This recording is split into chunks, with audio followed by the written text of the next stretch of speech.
Hai, Assalamualaikum. Selamat datang di channel kajian eksklusif, tempat ceramah dan video seputar Islam.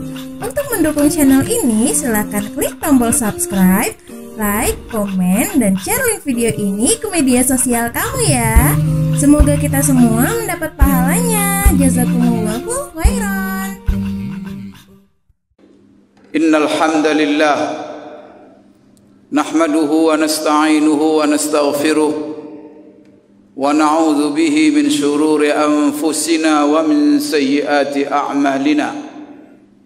Man yahdihillahu fala mudilla lahu wa man yudlilhu falan tajida lahu waliyyan mursyida. Ashhadu an la ilaha illallah wahdahu la syarika lah wa ashhadu anna Muhammadan abduhu wa rasuluh la nabiyya ba'dah. Arsalahu Allahu ila an-nasi kaffah basyira wa nadhira wa da'iyan ila Allah bi'idnihi wa sirajan munira. Ballagha ilayna ar-risalah wa adda al-amanah wa nasaha al-ummah wa jahada fillahi haqqa jihadihi wa tarakana ala mahajjatin bayda lailuha kanahariha la yazighu anha illa halik sallallahu alaihi wa ala alihi wa ashabihi wa man tabi'ahum waqtada bihadihim wastanna bisunnatihim waqtafa atharahum ila yaumiddin. Amma ba'd. Fa ya ayyuhal muslimun usikum wa nafsi bittaqwallah faqad fazal muttaqun. Qala Allah ta'ala fi kitabihil karim, a'udzu billahi minasy syaithanir rajim.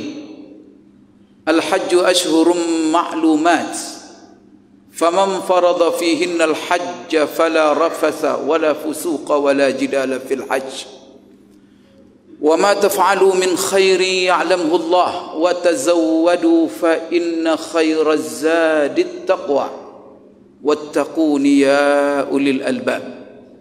Wa qala ta'ala وأذن في الناس بالحج يأتوك رجالا وعلى كل ضامر يأتين من كل فج عميق ليشهدوا منافع لهم ويذكروا اسم الله في أيام معلومات على ما رزقهم من بهيمة الأنعام.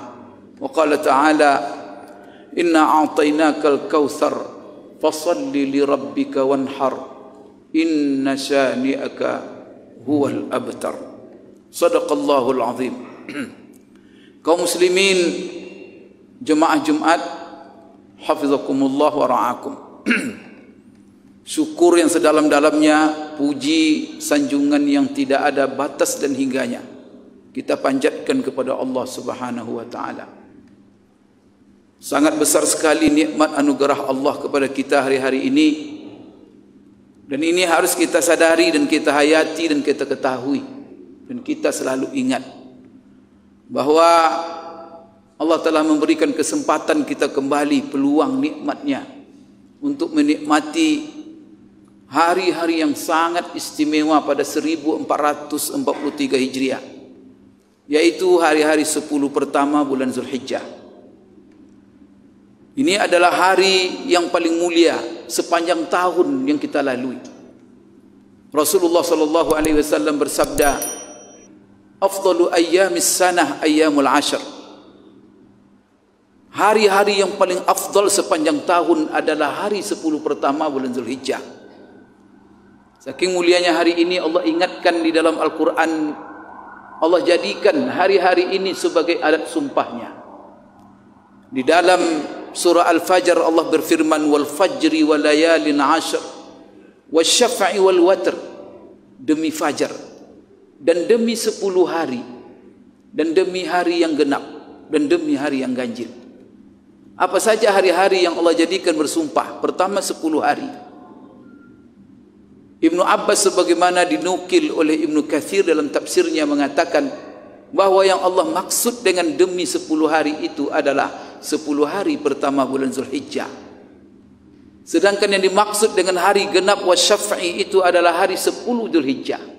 Wal watri, dan demi hari ganjil. Hari ganjil itu adalah hari ke-9 Zulhijjah. Di dalam Al-Quran Allah perintahkan kita secara khusus untuk memperbanyak zikir di hari 10 pertama bulan Zulhijjah ini. Maka di dalam Al-Quran Allah mengatakan wa adzin fin nasi bil haji ya'tuka rijala wa ala kulli dhamir ya'tina min kulli fajjin amiqa liyashhadu manafi'a lahum wa yadhkuru ismallahi fi ayyamin ma'lumat ala ma razaqahum min bahimatil an'am. Di sini Allah mengatakan wa yadhkuru ismallahi fi ayyamin ma'lumat, dan hendaklah mereka memperbanyak zikir kepada Allah pada hari-hari yang telah ditentukan. Ibnu Katsir menukil juga dari Ibnu Abbas apa yang dimaksud dengan 10 hari yang telah ditentukan ini. Yang dimaksud adalah 10 hari pertama bulan Zulhijjah. Rasulullah sallallahu alaihi wasallam menguatkan apa yang Allah firmankan di dalam Al-Quran dalam ayat-ayat ini. Maka beliau bersabda sebagaimana yang diriwayatkan oleh Imam Bukhari di dalam sahihnya, ma min ayyamin al-amalu salihu fihinna ahabbu ila Allah min hadhihi al-ayyamil 'ashr. Tidak ada amal saleh yang sangat dicintai Allah dilakukan oleh seorang hamba seperti amal saleh yang dilakukannya pada 10 hari pertama bulan Zulhijjah. Di dalam hadis yang lain Rasulullah sallallahu alaihi wasallam mengatakan, "Ma min yaumin a'zamu 'indallah wa la ahabbal 'amala fihin min hadhihi al-ayyamil 'ashr fa aksiru fihinna bitakbiri wat tahlili wat tahmidi wat tasbih." Apa artinya? Tidak ada satu hari yang sangat agung, tidak ada hari yang paling agung di sisi Allah, dan tidak ada hari-hari amal saleh yang sangat dicintai Allah seperti 10 hari pertama bulan Zulhijjah. Maka pesan Rasulullah sallallahu alaihi wasallam sesuai dengan pesan Allah. Maka ketika kamu berada di hari-hari itu, perbanyaklah oleh kamu bertakbir, bertasbih, bertahmid dan bertahlil. Maka di antara lafaz yang dicontohkan oleh Rasulullah sallallahu alaihi wasallam dan juga para sahabat yang kita baca pada hari-hari yang mulia ini adalah Allahu Akbar, Allahu Akbar, Allahu Akbar. La ilaha illallah, Allahu Akbar, Allahu Akbar, walillahil hamd. Kaum muslimin jemaah Jumat yang dimuliakan Allah. Hari ini adalah hari Jumat. Hari Jumat ini sebagaimana yang telah ditetapkan oleh kerajaan Saudi berdasarkan ru'yah mereka, bahwa hari ini adalah hari Arafah. Maka umat Islam seluruh dunia berkumpul di Mekah Al-Mukarramah. Maka pada hari ini mereka seluruhnya tanpa kecuali, yang sehat, yang sakit, yang diopname, semua mereka dibawa ke padang Arafah, dan mereka melaksanakan manasik yang merupakan puncak bagi jemaah haji, yang mana Rasulullah mengatakan al-hajju Arafah. Haji itu adalah wukuf di padang Arafah. Dan hari-hari ini juga bertemu wukuf di padang Arafah dengan hari yang sangat mulia setiap minggu kita lalui. Rasulullah sallallahu alaihi wasallam dalam sebuah hadisnya, dalam sebuah sabdanya mengatakan bahwa hari Jumat ini merupakan sayyidul ayyam, penghulu daripada seluruh hari. Maka bertemulah hari yang sangat mulia di muka bumi ini dengan hari yang sangat mulia setiap minggu, yaitu hari Arafah dan hari Jumat. Yang jemaah haji kita biasa mengenal dengan ini yang disebut dengan hari haji akbar, berkumpulnya wukuf di padang Arafah dengan hari Jumat. Padahal sebenarnya yang disebut dengan hari haji akbar itu adalah hari ke-10 Zulhijjah. Maka setiap 10 hari Zulhijjah itu diberi nama dengan hari haji akbar. Kenapa? Karena di hari itu berkumpul kebanyakan manasik-manasik haji. Karena setelah terbenam matahari pada hari ke-9, itu adalah hari ke-10. Di situ jemaah haji mabit di Muzdalifah. Kemudian mereka berzikir di Muzdalifah, setelah itu memungut batu pada paginya. Dan pagi ke-10 itu mereka melontar jamrah Aqabah. Setelah itu mereka mencukur rambutnya. Kemudian mereka setelah itu menyembelih damnya atau hewan korbannya atau hadiunya. Setelah itu mereka menghadap ke Mekah hari itu juga, melakukan tawaf haji atau tawaf ifadah. Setelah itu mereka sa'i. Kemudian setelah itu mereka kembali ke Mina untuk melakukan mabit. Semuanya ini dilakukan di satu hari. Maka tidak ada satu hari berkumpul amal haji yang paling banyak seperti hari ke-10. Maka hari ke-10 itu disebut sebagai hari haji akbar. Dan hari haji akbar 10 ini adalah hari yang paling mulia kata Rasulullah sallallahu alaihi wasallam. Maka Rasulullah sallallahu alaihi wasallam mengatakan, afdalul ayyami yaumun nahar. Hari yang paling afdal itu adalah hari raya korban. Kemudian di hari ini Rasulullah sallallahu alaihi wasallam menjelaskan kepada kita apa amalan yang paling afdal. Amalan yang paling afdal adalah sebagaimana sabda Rasulullah sallallahu alaihi wasallam yang diriwayatkan oleh Aisyah, beliau bersabda, "Ma 'amila ibnu Adam min 'amalin yauman nahar ahabbu ila Allah min ihraqi damin." Tidak ada amalan yang paling dicintai oleh Allah dilakukan seorang hamba pada hari raya korban seperti berkorban, menyembelih hewan korban. Kaum muslimin jemaah Jumat rahimakumullah. Maka ada dua amalan yang paling penting. Pertama sekali adalah puasa hari Arafah bagi kita yang tidak haji. Maka bagi mereka yang haji, mereka menikmati wukuf di padang Arafah, saat-saat yang paling mulia dan saat-saat yang paling penting dalam kehidupan mereka dan di dalam manasik haji.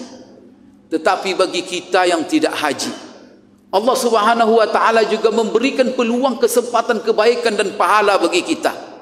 Sebagaimana orang-orang haji juga mendapatkan pahala. Maka pada hari Arafah kita disunatkan untuk melaksanakan ibadah puasa. Sepakat ulama mengatakan bahwa puasa hari Arafah itu merupakan puasa yang hukumnya sunat muakkad, sangat dianjurkan. Kemudian bagi kita yang tidak haji, kalau tanggal 10 Zulhijjah tadi saya sudah jelaskan apa yang dilakukan oleh jemaah haji. Tetapi bagi kita yang tidak haji, apa yang kita lakukan? Maka kita memperbanyak takbir, memperbanyak zikir, tahlil dan tahmid di hari 10 pertama bulan, di hari ke-10 bulan Zulhijjah ini. Kemudian kita melaksanakan solat Idul Adha. Kemudian setelah Idul Adha kita menyembelih kurban kita. Inilah amalan bagi orang-orang yang tidak haji. Satu hal yang perlu saya jelaskan di sini kepada kita bersama, karena banyak ini tanda tanya dan pertanyaan. Kita ini harusnya puasa Arafah itu hari apa?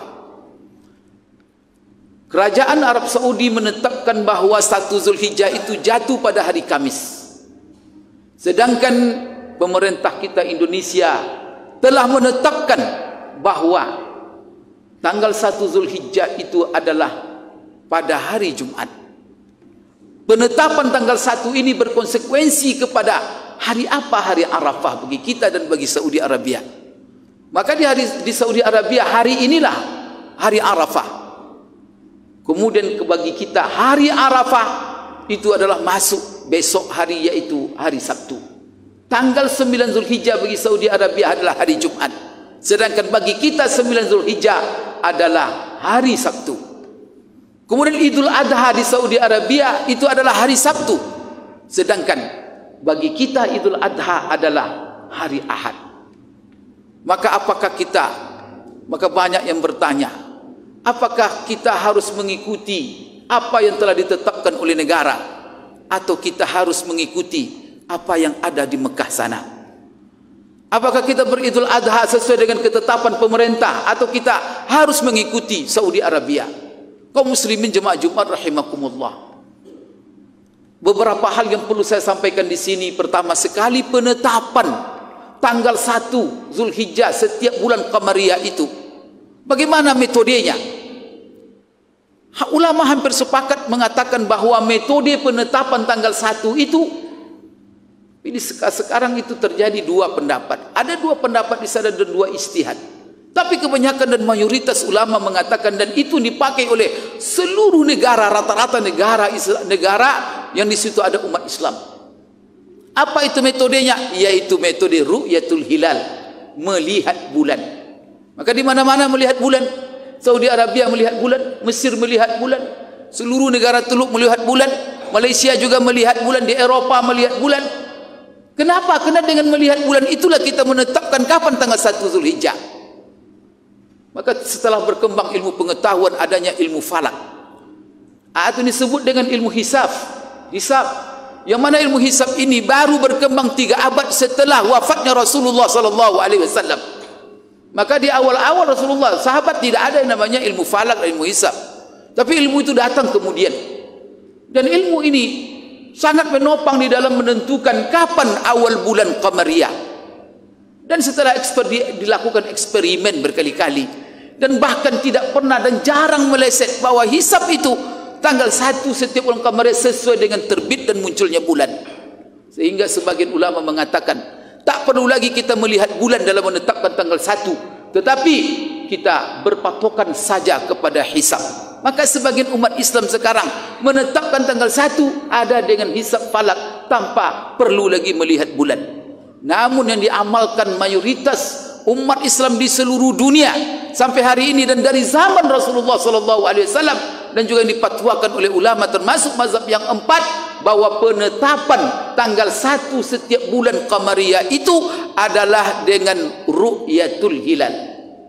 Sedangkan ilmu falak itu hanya sebagai penopang dan sebagai pembantu di dalam ru'yah.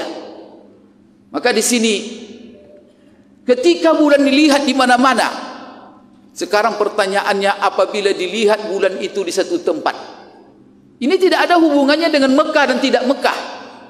Tapi masalah ini adalah ketika bulan dilihat di satu tempat, apakah semua umat Islam ikut dengan penglihatan itu? Umpamanya dilihat di Eropa sudah dilihat bulan, di Saudi belum terlihat bulan. Apakah Saudi ikut Eropa? Umpamanya kita sekarang melihat bulan, kemudian Saudi tidak melihat bulan, apakah Saudi ikut Indonesia? Atau sebaliknya, di Saudi sudah terlihat bulan, di Indonesia belum terlihat bulan dan sudah diusahakan melihat, bahkan dipasang teropong di mana-mana untuk melihat, tidak terlihat juga. Kemudian di Saudi mereka sudah melihat bulan. Apakah orang Indonesia ikut melihat bulan? Penglihatan yang sudah dilihat di Saudi Arabia. Di sini Bapak-bapak jemaah Jumat terjadi perbedaan pendapat ulama. Maka di antara mereka banyak ulama mengatakan bahwa kita harus ikut dimanapun dilihat. Maka semua umat Islam ikut dengan penglihatan itu. Namun pendapat ini adalah memungkinkan untuk dipraktekkan ketika umat Islam seluruh dunia di bawah satu kepemimpinan, di bawah satu pemerintahan, di bawah satu kekuasaan. Maka ketika itu mereka harus tunduk kepada satu keputusan. Tapi bagaimana dengan realita umat Islam sekarang? Umat Islam sudah terkotak-kotak ke beberapa negara, dan umat Islam hidup di bawah kekuasaan masing-masing, pemimpinnya masing-masing. Dan mereka sudah hidup di beberapa negara, dan ada presidennya, ada rajanya, ada perdana menterinya. Maka bagaimana? Maka di sini Imam Syafi'i dari dahulu sudah berfatwa. Dia mengatakan bahwa apabila dilihat bulan di satu tempat, maka tempat yang lain tidak harus mengikutinya. Namun apa kaedahnya? Bahwa masing-masing negara adalah mengikuti apa yang menjadi hasil ru'yahnya. Bahkan ulama-ulama besar Saudi sendiri, di antaranya Syekh Abdul Aziz bin Baz, Syekh Utsaimin, ketika mereka ditanya oleh orang Eropa, itu ulama besar Saudi sendiri. Ketika ada orang-orang Eropa bertanya, bagaimana hukumnya kami ini? Kami sudah berusaha melihat bulan di hari terakhir, dari ke-29, tapi kami tidak melihat. Tapi di Saudi Arabia sudah diumumkan bahwa dilihat. Apakah kami ikut Saudi Arabia atau kami ikut ru'yah kami sendiri? Apa fatwa-fatwa mereka? Bahwa masing-masing negara, kalian di Eropa ikut ru'yah kalian sendiri, bukan ikut ru'yahnya orang-orang Mekah atau orang Saudi Arabia. Maka begitulah, alhamdulillah Kementerian Agama telah melaksanakan prosedur dalam melihat bulan ini sesuai dengan proseduralnya. Sudah memasang titik-titik ru'yah, kemudian dibantu lagi dengan alat teropong, kemudian dibentuk lagi tim yang diwakili organisasi-organisasi. Setelah itu semua dilakukan, kemudian mereka bersidang. Hasil sidang itu bulan tidak dilihat. Akhirnya ditetapkan bahwa 1 Zulhijjah adalah hari Jumat. Maka bagaimana kita menyikapi? Maka kita sebagai rakyat ikut apa yang telah ditetapkan oleh pemerintah. Menteri Agama hanya mengumumkan, Tapi prosedur itu sudah dilakukan oleh sebuah tim yang valid. Kemudian memang bulan tidak terlihat. Masa mereka akan mengumumkan juga besok adalah besok, namanya hari Kamis tanggal 1. Maka ketika tidak dilihat, maka sempurnakan bulan Zulqa'dah yaitu 30 hari, maka hari Jumat ditetapkan sebagai 1 Zulhijjah. Bagi kita umat Islam yang hidup di bawah naungan negara NKRI ini, maka kita harus patuh dan kita harus taat kepada apa yang menjadi keputusan pemerintah. Karena pengumuman terhadap kapan hari raya jatuh, kapan bulan puasa jatuh, kapan kita berhari raya, maka sebagaimana kata Aisyah pernah terjadi seperti ini. Dia puasa di hari yang mana sudah heboh bahwa orang-orang sudah melihat bulan dari awal. Dia puasa yang mana orang-orang ketika itu banyak yang sudah berhari raya. Lalu dia puasa hari Arafah. Karena pemerintah ketika itu, sultan ketika itu menetapkan bahwa berbeda dengan apa yang dilihat oleh sebagian orang. Maka ketika dia puasa dan sebagian orang sudah Idul Adha. Kemudian apa kata orang-orang kepada Aisyah, kenapa engkau puasa padahal sekarang sudah Idul Adha? Kenapa? Karena ketika itu penguasa menetapkan bahwa umpamanya hari Sabtu atau hari Ahad ditetapkan oleh penguasa. Kemudian banyak orang melihat bulan pada hari Sabtu itu terjadi hari Idul Adha. Apa kata Aisyah? Bahwa hari korban itu adalah hari korban bersama imam berpenguasa. Kemudian Idul Adha itu adalah baru disebut Idul Adha kalau kalian berhari raya bersama penguasa. Baru disebut berkorban kalau anda berkorban bersama penguasa. Bahkan Imam Malik sendiri, Imam Malik di antara imam dalam mazhab yang 4, dia memfatwakan kapan mula waktu sah berkorban. Kapan awal kita mula berkorban? Di sini 4 mazhab berbeda. Ada yang mengatakan awal mula berkorban itu sebagai mazhab Syafi'i, yaitu apabila lewat lebih kurang 15 menit dari waktu duha, itu sudah sah berkorban. Sedangkan menurut Imam Ahmad, baru sah seseorang berkorban kalau sudah selesai waktu salat. Bukan waktu salat Idul Adhanya sudah selesai. Imam Abu Hanifah mengatakan baru sah awal berkorban, waktu awal berkorban apabila selesai salat dan mendengarkan 2 khutbah. Imam Malik mengatakan fatwa mereka berbeda-beda di dalam memulai kapan sahnya kita memulai penyembelihan korban. Apa kata Imam Malik? Tidak sah berkorban sebelum imam memulai korbannya. Artinya apa? Kalau dalam negara kita presiden menyembelih korbannya baru sah rakyat untuk menyembelih korbannya. Begitulah pentingnya mengikuti penguasa di dalam masalah hari raya, kemudian dalam masalah korban. Karena kata Aisyah, yang hari raya korban itu adalah hari raya korban bersama imam. Berkorban itu adalah berkorban bersama Imam A'zam. Karena imam itu itulah sebabnya di dalam salat kita, walaupun kita berbeda-beda, ini mazhab kita ini berbeda-beda dalam salat, tetapi kita mengikut imam. Maka tidak boleh kita dalam salat mengecualikan niat kita. Maka apapun mazhab kita, kalau sudah ada imam, ikut imam. Maka tidak boleh kita menyendiri daripada imam. Maka ketika kita solat Jumat mengikut imam, solat zuhur mengikut imam, solat subuh mengikut imam. Maka tidak boleh ada orang berniat, aku solat subuh 2 rakaat mengikut imam kecuali kunutnya, dikecualikan kunutnya. Tidak boleh. Karena imam itu untuk diikuti. Maka kita ketika solat, seluruh mazhab pendapat kita kesampingkan. Mazhab saya sekarang adalah mazhab imam. Maka kalau seandainya orang bertahan dengan mazhabnya, terjadi dalam masjid apa? Di situ berkelompok salat, situ berkelompok salat, bersitu di kelompok salat. Maka apa? Seluruh jamaahnya tidak sah. Maka yang sah adalah berjamaah bersama imam dalam seluruh perbedaan. Begitu juga di dalam masalah-masalah ijtihad sendiri. Dan pemerintah sudah memilih satu di antara ijtihad-ijtihad itu. Maka ketika itu dipilih, maka kita harus menyatu semuanya dalam pilihan itu. Karena itu adalah demi kemaslahatan Islam dan umat Islam sendiri. Fa'tabiru ya ulil absar la'allakum tuflihun. Aqulu qouli hadza wa astaghfirullah li wa lakum wa li sairil muslimin fastaghfiruh innahu huwal ghafurur rahim.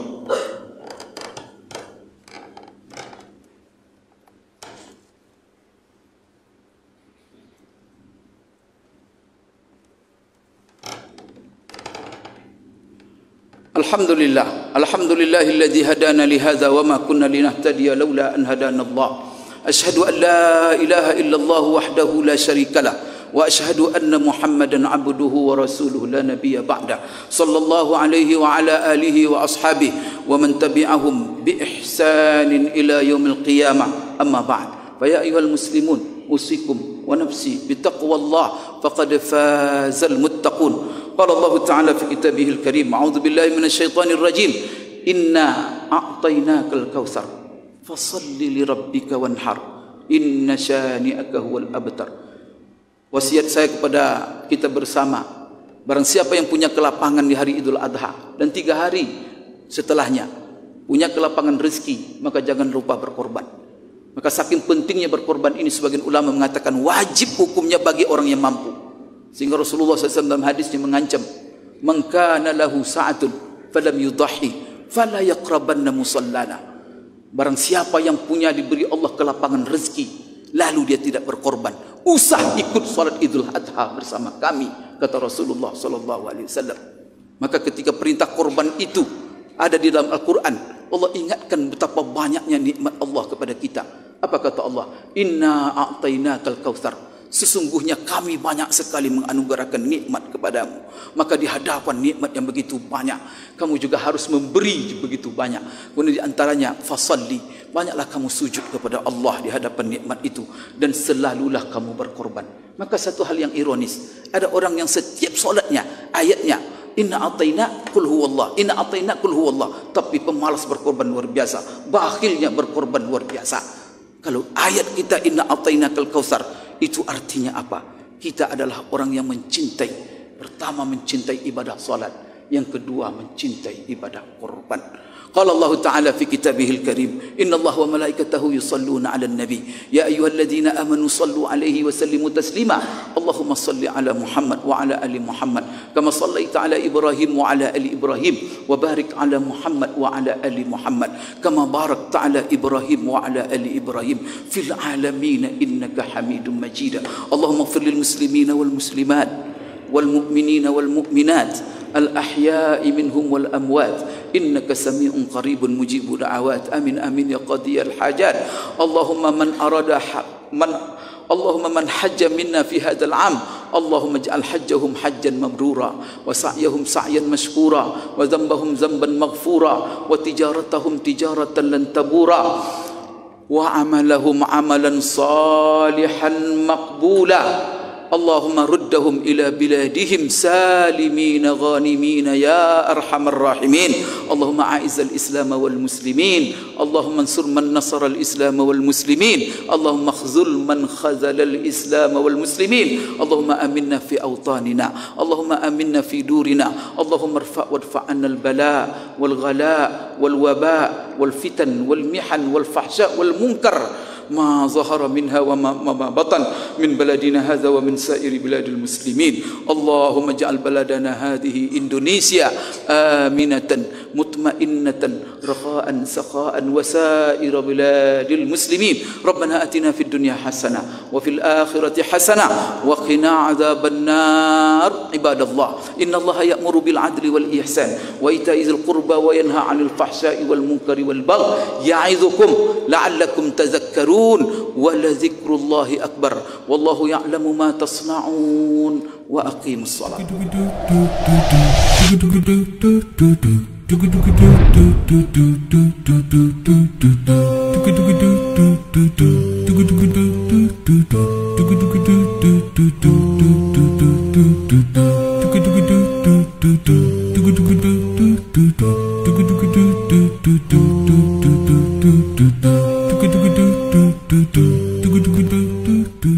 Do